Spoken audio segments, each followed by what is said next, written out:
కేంద్ర ప్రభుత్వం ప్రవేశపెట్టిన బడ్జెట్ మీద రాష్ట్ర ప్రభుత్వం ప్రవేశపెట్టిన చర్చను తమరు అనుమతించడం, ఈ చర్చలో దాదాపుగా 9 మంది సభ్యులు సుదీర్ఘంగా పాల్గొని ప్రభుత్వానికి కొన్ని సూచనలు, కేంద్ర ప్రభుత్వానికి కొన్ని డిమాండ్స్ ప్రతిపాదించారు. ఇందులో ప్రధానంగా శ్రీధర్ బాబు గారు, శ్రీ కేటీ రామారావు గారు, ఏ మహేశ్వర్ రెడ్డి గారు, పొన్నం ప్రభాకర్ గారు, మాజిద్ హుసేన్ గారు, బట్టి విక్రమార్క గారు, హరీష్ రావు గారు, కూనంనేని సాంబశివరావు గారు, వివేక్ వెంకటస్వామి గారు సభ్యులందరూ కూడా చర్చలో పాల్గొని కేంద్ర ప్రభుత్వం తెలంగాణ రాష్ట్రం పట్ల చూపించిన వివక్ష కానీ, ప్రదర్శిస్తున్న కక్ష కానీ, ఇవ్వాల్సిన అనుమతులు కానీ, విడుదల చేయాల్సిన నిధుల విషయంలో వారి అభిప్రాయాలు చెప్పిండ్రు. వారి అభిప్రాయాలతో పాటు వారు ఒక సూచన కూడా చేసిండ్రు. తీర్మానం ద్వారా ఈ సభ ఏకగ్రీవంగా తీర్మానం ఆమోదం చేసి కేంద్ర ప్రభుత్వానికి మన యొక్క నిరసనను, మన యొక్క ఆలోచన తెలియజేస్తే బాగుంటుంది అని చెప్పి వారు సూచన చేసిండ్రు. తప్పకుండా కొన్ని అంశాలను ప్రస్తావించిన తర్వాత తమరి అనుమతితో ఆ తీర్మానాన్ని కూడా ప్రవేశపెట్టడానికి నాకు అనుమతి ఇవ్వాల్సిందిగా కోరుకుంటూ, అధ్యక్ష, భారతదేశం 15 ఆగస్టు 1947 కంటే ముందు చాలా సంస్థానాలు, దాదాపుగా 565 సంస్థానాల రూపంలో, అదేవిధంగా బ్రిటిష్ పాలనలో మగ్గిపోతూ ఉన్నది. ఆ సందర్భంలో హైదరాబాద్ సంస్థానం, ఈనాడు కొంత ప్రాంతం మహారాష్ట్రలో, మిగిలిన ప్రాంతం కర్ణాటకలో, ఇప్పుడున్న తెలంగాణ రాష్ట్రం. ఆనాడు ఈ సంస్థానం కూడా స్వేచ్ఛ కోసం, స్వతంత్రం కోసం సాయుధ రైతాంగ పోరాటాన్ని చేస్తూ ఈ ప్రాంతం కూడా పోరాటంలో చాలామంది అమరులై మనం స్వతంత్రాన్ని సాధించుకున్నాం. సెప్టెంబర్ 17, 1948లో మనకు స్వతంత్రం వచ్చి ఈ ప్రాంతం కూడా, హైదరాబాద్ సంస్థానం కూడా భారతదేశంలో విలీనమైంది. ఈ విలీనమైన భారతదేశం, ఈ సంస్థానాలు కావచ్చు, వివిధ రకాల జాతులు, భిన్న మతాలు, బహుభాష, ఎన్నో సంస్కృతులు ఉన్న ఈ దేశం అఖండ భారత్గా, ఒక ప్రజాస్వామ్య స్ఫూర్తి దేశంగా, ప్రపంచానికే ఆదర్శంగా నిలబడాలి అని చెప్పి ఆనాడు పండిత్ జవహర్లాల్ నెహ్రూ మొట్టమొదటి ప్రధానమంత్రి ఈ దేశానికి ఒక మంచి రాజ్యాంగాన్ని ఇవ్వాలి, ఈ రాజ్యాంగం ప్రపంచానికి ఆదర్శంగా ఉండాలి, ప్రతి వాడి యొక్క హక్కును, అవకాశాలను కాపాడాలి అని చెప్పి భారత రాజ్యాంగాన్ని దేశానికి ప్రసాదించడం జరిగింది. డాక్టర్ బాబాసాహెబ్ అంబేద్కర్ గారి నేతృత్వంలో మేధావులు అందరూ కలిసి కూలంకషంగా చర్చించి ఈ దేశానికి ఒక గొప్ప గ్రంథం, మన రాజ్యాంగాన్ని మనకిచ్చారు. ఆ రాజ్యాంగం యొక్క స్ఫూర్తి మీకు అందరికీ తెలుసు అధ్యక్ష, మనకందరికీ తెలుసు, సభలో ఉన్న సభ్యులకు, 140 కోట్ల ప్రజలకు కూడా ఆ స్ఫూర్తి మనకు తెలుసు. ఏ ప్రాంతానికి కూడా పాలకులు అన్యాయం జరగకుండా యూనియన్ ఆఫ్ స్టేట్స్, వివిధ రాష్ట్రాలను సమానంగా చూసుకోవడానికి అవసరమైన విధి విధానాలు రూపొందించి ఎలాంటి వివక్ష లేని పరిపాలన జరగాలని వారు స్పష్టంగా రాజ్యాంగంలో పొందుపరచడం జరిగింది. ఆ రాజ్యాంగ స్ఫూర్తితోని కాంగ్రెస్ పార్టీ కొన్ని దశాబ్దాలు ఈ దేశంలో పరిపాలనను ప్రజలకు అందించి, బాక్రానంగల్ డ్యామ్ నుంచి మొదలు పెడితే నాగార్జున సాగర్ వరకు, హరిత విప్లవం నుంచి మొదలు పెడితే మీకు గ్రీన్ అంటే ప్రతిదీ సాగునీటి ప్రాజెక్టుల నుంచి మొదలు పెడితే అణు బాంబు తయారీ వరకు అన్ని రకాల కార్యక్రమాలను ముందుకు తీసుకెళ్తూ, ఎడ్యుకేషన్ నుంచి ఇరిగేషన్ వరకు, హెల్త్ నుంచి ఎంప్లాయ్మెంట్ వరకు సమానమైన అవకాశాలు ఈ దేశంలో ఉండే యువతకు ఇవ్వాలన్న ఆలోచనతోని ఒక మంచి పరిపాలనకు పండిత్ జవహర్లాల్ నెహ్రూ గారు పునాదులు వేసిండ్రు. వారు వేసిన పునాదుల మీద ఈ దేశాన్ని శ్రీమతి ఇందిరాగాంధీ గారు అద్భుతమైన అభివృద్ధి పదం వైపు ఎన్నో ఎన్నో ఎన్నో సరళీకృత విధానాలు తీసుకొచ్చి బ్యాంకులను జాతీయం చేయడం కానీ, లేకపోతే ఎస్సీ ఎస్టీలకు ఇచ్చిన రిజర్వేషన్లతో పాటు భూమి మీద హక్కులు ఇవ్వడం కానీ, చదువుకున్న నిరుద్యోగ యువకులకు ఉద్యోగ ఉపాధి అవకాశాలు కల్పించాలని ఒక పకడ్బందీ పరిపాలన అందించి ఈ దేశానికే ఆదర్శవంతమైన ప్రధానమంత్రిగా శ్రీమతి ఇందిరాగాంధీ గారు ప్రపంచంలోనే ఒక ఉక్కు మహిళగా గుర్తింపు పొందారు. ఆ తర్వాత సంక్షోభాలు ఎదుర్కొంటున్న దేశం ప్రజాస్వామ్యం మనుగడ సాధిస్తుందా లేదా అని ప్రపంచ దేశాల ముందు అనుమానంగా నిలబడ్డ ఈ దేశాన్ని 2004లో శ్రీమతి సోనియా గాంధీ గారి నాయకత్వంలో యూపీఏ 1 ప్రభుత్వాన్ని మన్మోహన్ సింగ్ గారిని ప్రధానమంత్రిని చేసి ఈ దేశాన్ని సరళీకృత విధానాలను ముందుకు తీసుకెళ్లి ఈ దేశాన్ని ప్రపంచంతో పోటీ పడే విధంగా ఆ ప్రధానమంత్రి గారు తీర్చిదిద్దారు. 10 సంవత్సరాలు మన్మోహన్ సింగ్ గారి నాయకత్వంలో సోనియా గాంధీ గారి నేతృత్వంలో అన్ని రాష్ట్రాలకు అవకాశాలు కల్పిస్తూ అన్ని ప్రాంతాలకు సమానమైన నిధులు కేటాయిస్తూ వివిధ రాష్ట్రాలు అభివృద్ధి కోసం పెట్టుకుంటున్న విజ్ఞప్తులను అనుమతులు ఇస్తూ ఈ దేశంలో ప్రజాస్వామ్యం వేళ్ళునుకునే విధంగా ఈ దేశం అభివృద్ధి చెందిన దేశంగా ముందుకు తీసుకెళ్లడానికి ప్రయత్నం చేసిండ్రు అధ్యక్ష. ఆ స్ఫూర్తితో ఈ దేశంలో ఈ దేశమే ప్రపంచానికి ఆదర్శంగా నిలబడుతున్న సందర్భంలో 2014లో భారతీయ జనతా పార్టీ నరేంద్ర మోడీ గారు ఈ దేశానికి ప్రధానమంత్రి అయినారు.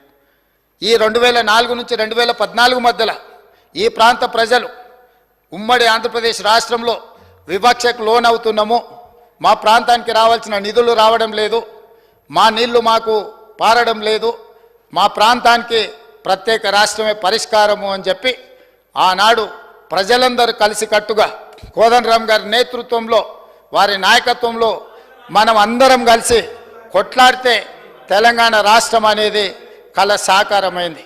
ఈ తెలంగాణ రాష్ట్రం ఇవ్వాలన్న ఆలోచన ఇచ్చి నిరూపించిన శక్తి కాంగ్రెస్ పార్టీది, శ్రీమతి సోనియా గాంధీ గారిది.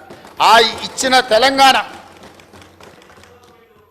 అభివృద్ధి చెందిన రాష్ట్రంగా ముందుకు జరగాలి అని, ఆ రాష్ట్రం అభివృద్ధి చెందాలి అని అంటే ఏమేమి అనుమతులు ఇవ్వాలనో చట్ట రూపంలో ఆంధ్రప్రదేశ్ విభజన చట్టం 2014 స్టేట్ రీఆర్గనైజేషన్ యాక్టులో స్పష్టంగా ఈ రాష్ట్రాన్ని అభివృద్ధి చెయ్యాలి అంటే బయ్యారంలో ఖమ్మం జిల్లాలో ఉక్కు కర్మాగారం నిర్మించాలి, కాజిపేటలో రైల్వే కోచ్ ఫ్యాక్టరీ నిర్మించాలి, IIITలు ఇవ్వాలి, ట్రైబల్ యూనివర్సిటీ ఇవ్వాలి, IIM ఇవ్వాలి, సాగునీటి ప్రాజెక్టు అయిన జాతీయ ప్రాజెక్టు ఇవ్వాలి, ఈ ప్రాంతంలో 4000 మెగావాట్ల NTPC పవర్ ప్రాజెక్టు నిర్మించాలి.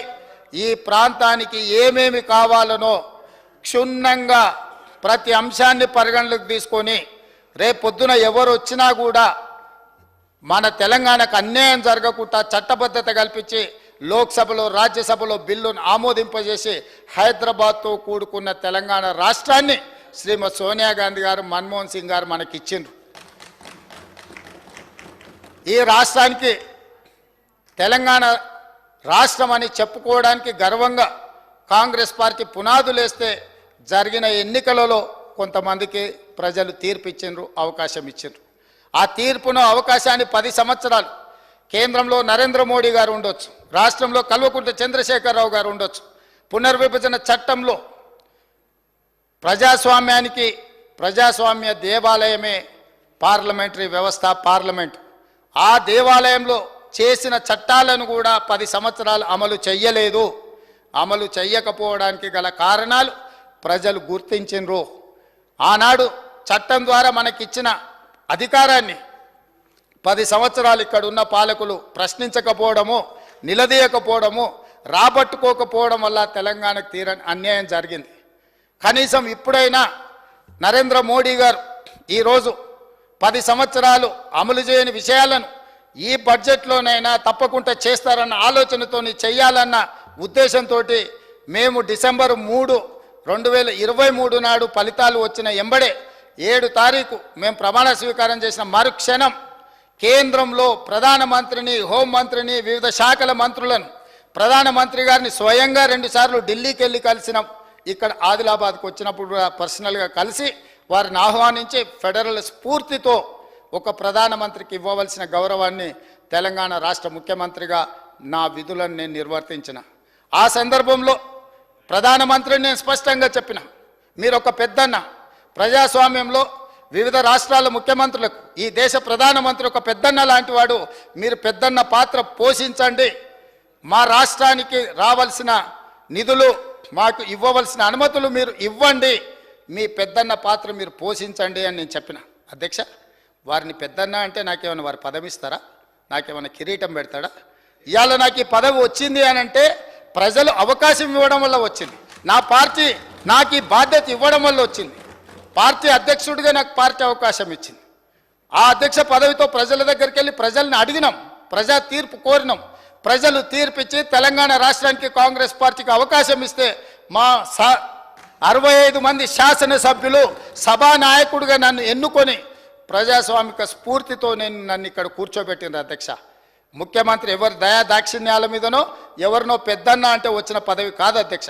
కానీ తెలంగాణ రాష్ట్ర ముఖ్యమంత్రిగా 4 కోట్ల ప్రజల యొక్క హక్కులను కాపాడాల్సిన బాధ్యత నా మీద ఉంది. ఈ గురుతరమైన బాధ్యతను అమలు చేయడానికే ఒక అడుగు ముందుకేసి ఒక మెట్టు దిగి ఈ దేశ ప్రధానమంత్రిని మీరు ముఖ్యమంత్రులకు అందరికీ పెద్దన్న లాంటి వారు, మీరు పెద్దన్న అంటే పెద్ద మనసు చేసుకొని తెలంగాణ రాష్ట్రానికి ఏవైతే చట్టం ద్వారా హక్కులు కల్పించినరో ఆ హక్కులను అడ్డుకోకండి, తెలంగాణకు అనుమతులు ఇవ్వండి అని చెప్పి వారికి విజ్ఞప్తి చేసినాం.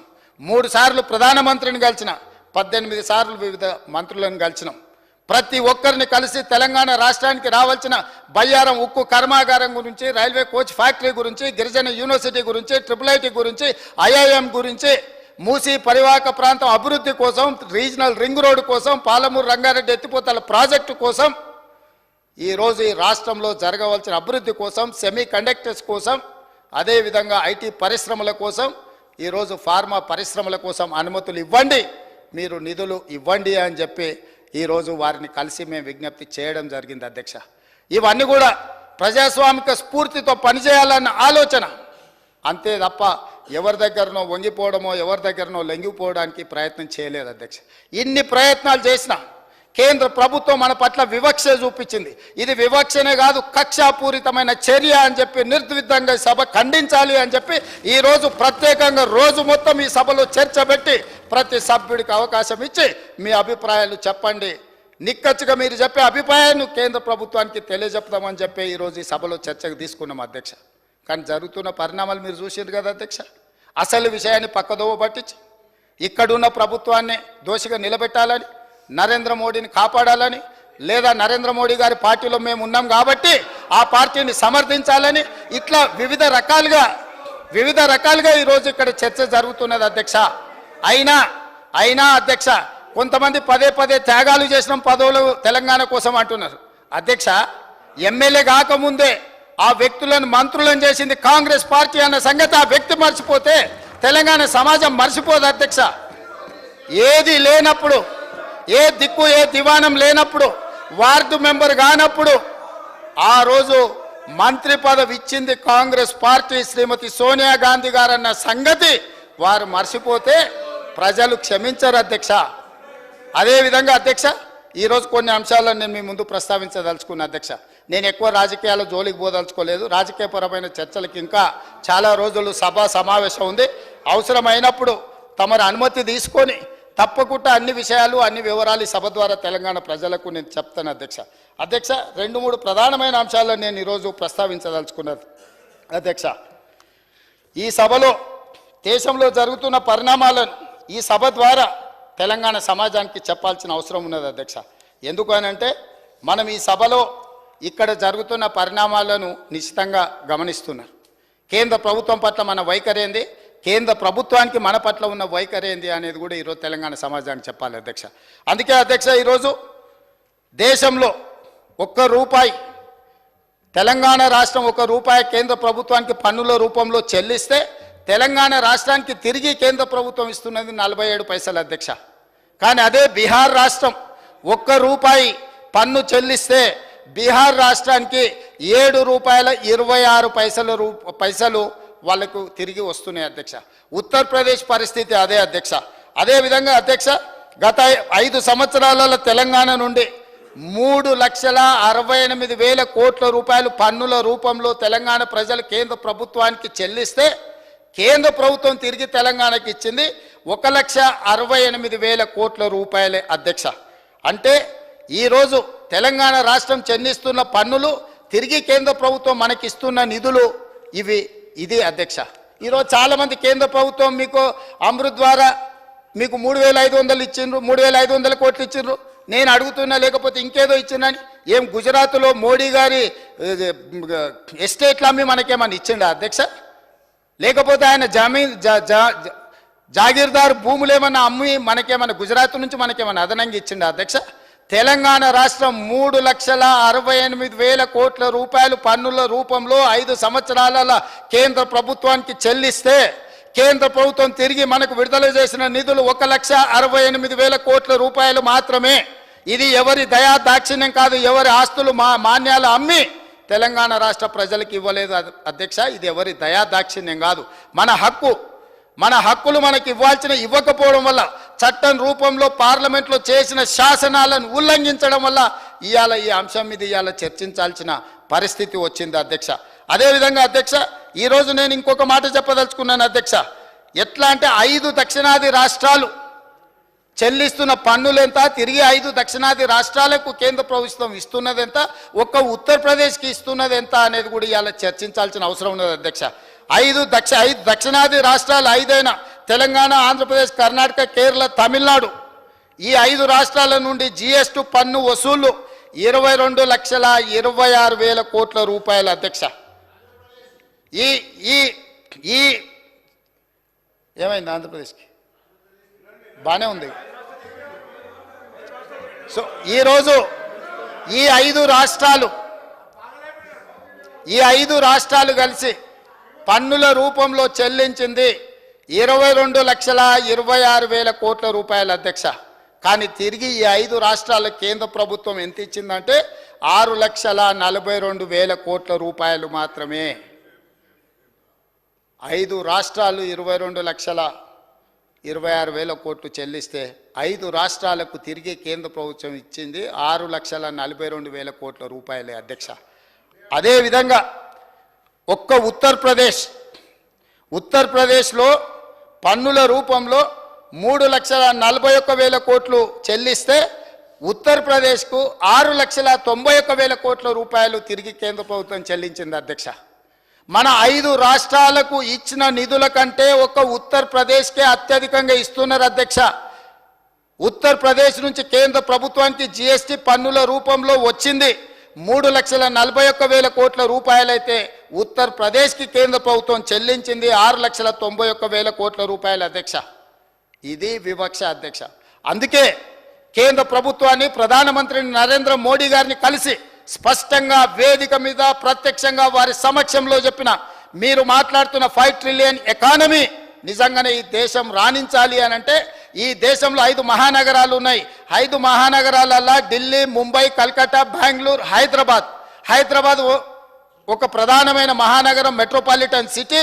నీ 5 ట్రిలియన్ ఎకానమీకి మీ ఆలోచనకు ఈ దేశం చేరాలి అంటే హైదరాబాద్ నగర అభివృద్ధి కోసం మూసీ రివర్ డెవలప్మెంట్ ఫ్రంట్కు మీరు నిధులు ఇవ్వాలి అని చెప్పినాను అధ్యక్ష. రీజనల్ రింగ్ రోడ్కు అనుమతులు ఇవ్వాలి, నిధులు ఇవ్వాలి అని నేను చెప్పిన అధ్యక్ష. మెట్రో రైలు విస్తరణ కోసం మీరు నిధులు ఇవ్వాలి, అనుమతులు ఇవ్వాలి అని నేను చెప్పినాను అధ్యక్ష. అదేవిధంగా గోదావరి జలాల నుంచి ఉస్మాన్ సాగర్, హిమాయత్ సాగర్కు ట్రంక్ లైన్ ద్వారా తీసుకొచ్చి శాశ్వతంగా నీటి సమస్యను పరిష్కరించడానికి అక్కడి నుంచి ఆ పైప్ లైన్ల ద్వారా నీళ్లు తీసుకొస్తే శాశ్వతంగా మూసీ రివర్ని మొత్తం రిజర్వేట్ చేసి బాగుపరచడానికి ఉపయోగపడుతుంది అని మేము చెప్పినాం అధ్యక్ష. ఫార్మా సిటీకి అనుమతి ఇవ్వండి, ఫార్మా సిటీ ద్వారా ఉద్యోగ ఉపాధి అవకాశాలు కల్పించాలని అడిగినాం అధ్యక్ష. ఈ ప్రాంతంలో 30 లక్షల నిరుద్యోగులు, 30 లక్షలు చదువుకునే విద్యార్థులు ఉన్నారు. మాకు ఐఐఎం ఇవ్వండి. వివిధ రాష్ట్రాలలో సైనిక్ స్కూల్స్ ఉన్నాయి. ఆంధ్రప్రదేశ్లో 2 ఉన్నాయి, ఉత్తరప్రదేశ్లో 7 ఉన్నాయి, ఇతర రాష్ట్రాలలో సైనిక్ స్కూల్స్ ఉన్నాయి. ప్రతి రాష్ట్రానికి కనీసంగా ఒక సైనిక్ స్కూల్ ఉండాలి. తెలంగాణ రాష్ట్రంలో సైనిక్ స్కూల్ లేదు.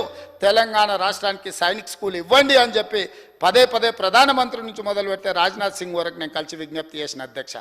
నేను హైదరాబాద్ కంటోన్మెంట్ ఆ ప్రాంతంలో పార్లమెంట్ సభ్యుడిగా పనిచేసిన 50 ఎకరాల భూమిని కంటోన్మెంట్లో డిఫెన్స్ నుంచి తీసుకొని ఇస్తాం, మీరు సైనిక్ స్కూల్కి అనుమతి ఇవ్వండి అని అంటే ఆ కేంద్ర ప్రభుత్వం ఇవాళ అనుమతి ఇవ్వలేదు అధ్యక్ష.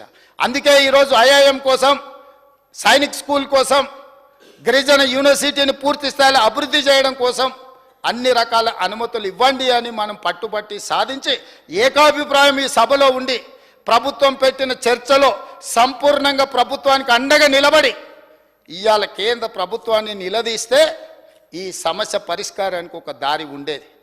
కానీ దురదృష్టవశాత్తు పార్టీల ప్రయోజనాలు, వ్యక్తుల ప్రయోజనాల కోసమే కొంతమంది సభ్యులు మాట్లాడడం శోచనీయం అధ్యక్ష. తెలంగాణ సమాజం నిశ్చితంగా గమనిస్తుంది. ఇది తెలంగాణ సమాజానికి మంచిది కాదు అధ్యక్ష. ఈరోజు అందుకే పాల్గొన్న అన్ని రాజకీయ పార్టీలకు సంబంధించిన సభ్యులకు నా సూచన ఒక్కటే, రేపటి నుంచి రాజకీయాలు మాట్లాడుకుందాం. ఇవాళ తెలంగాణ ప్రజల కోసం, తెలంగాణ హక్కుల కోసం, తెలంగాణకు రావాల్సిన నిధుల కోసం, తెలంగాణకు రావాల్సిన అనుమతుల కోసం మనందరం ఏకాభిప్రాయంతో నుండి ఒక్క తాటి మీద నిలబడితే కేంద్ర ప్రభుత్వాన్ని మెడలు వంచి మనకు కావాల్సిన హక్కులను సాధించుకోవడం పెద్ద సమస్య కాదు అధ్యక్ష. నిన్న ఈ బడ్జెట్లో ఈ విధంగా ఉన్న ఎంబడే కేంద్రంలో మల్లికార్జున్ ఖర్గే గారిని, కాంగ్రెస్ పార్టీలో సోనియా గాంధీ గారిని, రాహుల్ గాంధీ గారితో మాట్లాడి ఈరోజు ఉదయం 11 గంటల నుంచి పార్లమెంటు మెట్ల మీద తెలంగాణకు జరిగిన అన్యాయం మీద అన్ని ఇండియా కూటమిలో ఉన్న అన్ని పార్టీలను కలిపి ఈరోజు అక్కడ నిరసన తెలిపించి కేంద్ర ప్రభుత్వం మీద ఒత్తిడి తీసుకొచ్చే ప్రయత్నం కాంగ్రెస్ పార్టీ చేసింది. బాధ్యత కాంగ్రెస్ పార్టీ తీసుకున్నది అధ్యక్ష. అదేవిధంగా అధ్యక్ష, 14వ ఆర్థిక సంఘం సిఫార్సు మేరకు స్టేట్ ట్యాక్స్ డివల్యూషన్లో అంటే రాష్ట్రాలకు పన్నుల పంపిణీలో వాటా ఇవ్వాల్సిందని 42% ఇవ్వని 14th ఫైనాన్స్ కమిషన్ రికమెండ్ చేస్తే కోతలు విధించి రకరకాలుగా తిరకాసులు పెట్టి ఈరోజు 32.47% మాత్రమే రాష్ట్రాలకు ఇస్తున్నారు అధ్యక్ష. సెస్సులు సర్చార్జుల రూపంలో కోతలు విధించి రాష్ట్రానికి న్యాయంగా దక్కాల్సిన నిధులను ఇవాళ కేంద్ర ప్రభుత్వం ఇస్తలేదు అధ్యక్ష.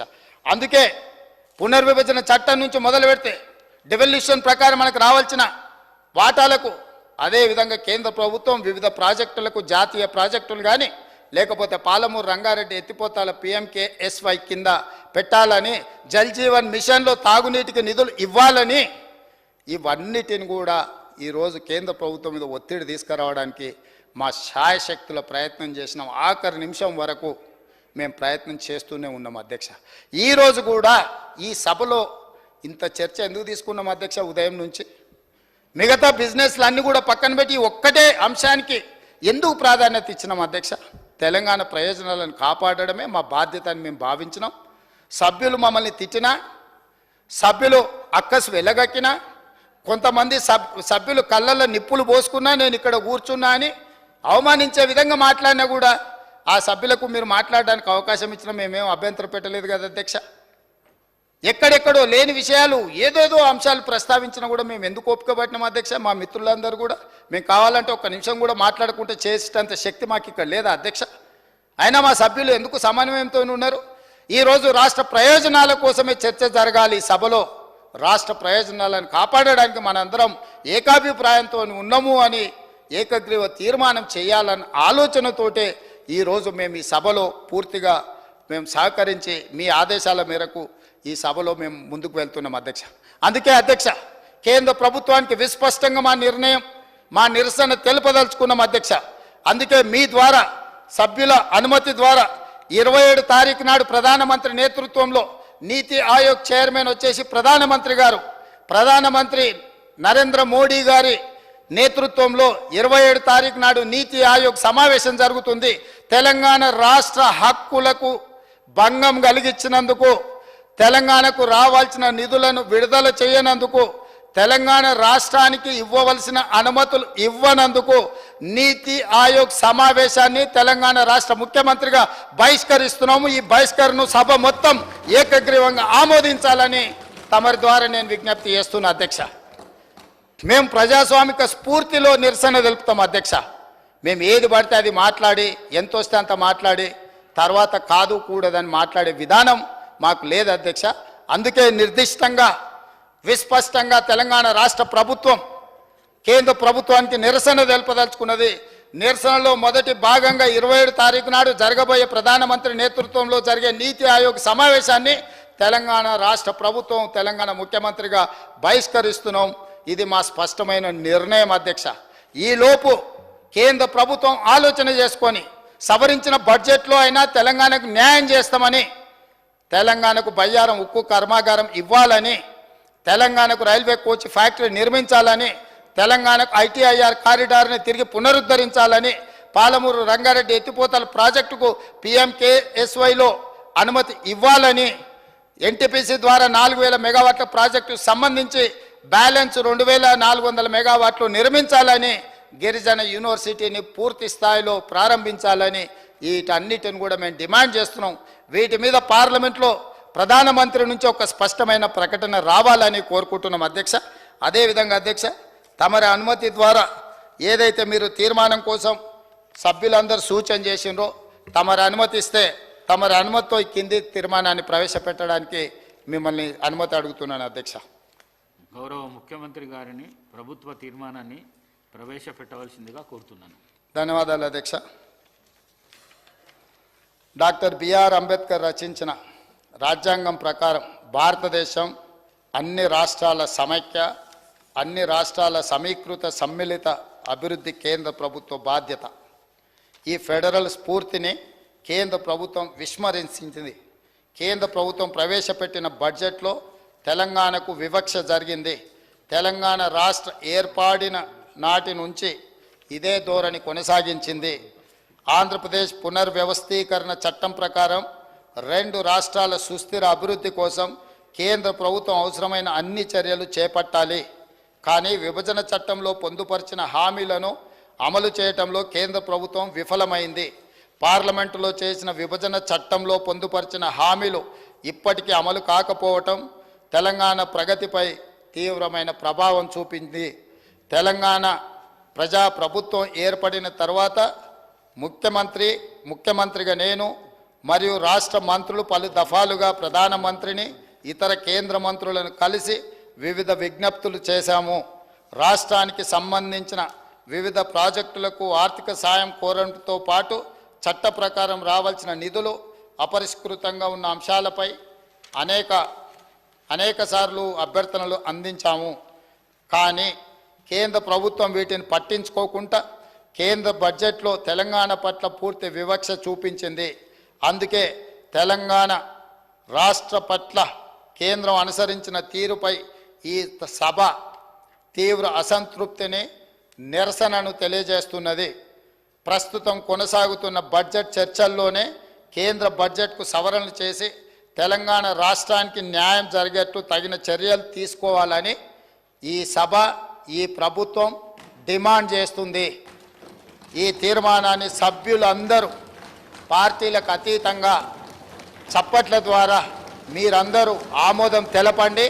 తదుపరి కార్యాచరణ మళ్ళీ మనం అందరం కూడా చర్చించుకొని కేంద్ర ప్రభుత్వం మీద ఒత్తిడి తీసుకొచ్చి మన హక్కులను సాధించుకుందామని తమరి అనుమతితో ఈ తీర్మానాన్ని ప్రతిపాదిస్తున్నాను అధ్యక్ష.